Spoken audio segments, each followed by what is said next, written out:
लातूरच्या अहमदपूर तालुका आणि गोताळा गावावर शोककळा। भुईमुगाच्या शेंगा काढणीसाठी गेलेल्या शेतकरी आणि मजुरांवर वीज कोसळली।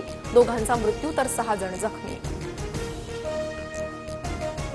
पुण्याच्या सालेगावातील पूल पाण्याखाली 16 गावांचा संपर्क तुटला। पूल पाण्याखाली गेल्याने पुलावरील वाहतूक पूर्णपणे बंद।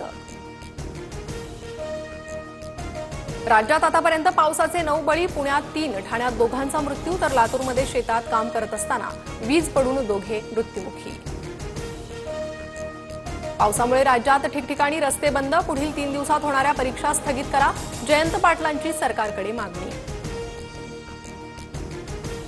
देशभरात कोरोनाचे 1000हून अधिक रुग्ण। राज्यात 69 नव्या कोरोना रुग्णांची नोंद। मुंबईत सर्वाधिक 37 नवे रुग्ण। तर कोरोनामुळे देशभरात 10 तर राज्यात 5 मृत्यू। मृत्यूच्या दिवशीही वैष्णवी हगवणेला मारहाण। वैष्णवीच्या अंगावर एकूण 29 जखमा। 15 जखमा मृत्यूपूर्वीच्या 24 तासांच्या आतील असल्याची माहिती। फरार असताना राजेंद्र हगवणेला मदत करणाऱ्या 5 जणांना अटक। प्रीतम पाटील, बंडू फाटक, राहुल जाधव, अमोल जाधव आणि मोहन भेगडे यांच्या विरोधात गुन्हा दाखल।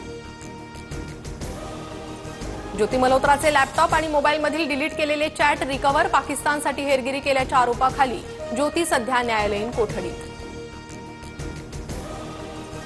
ठाण्यातील वागळे इस्टेट परिसरात जुन्या इमारतीच्या 3ऱ्या मजल्यावरील गॅलरीचा काही भाग कोसळला। सुदैवानं कोणतीही जीवितहानी नाही।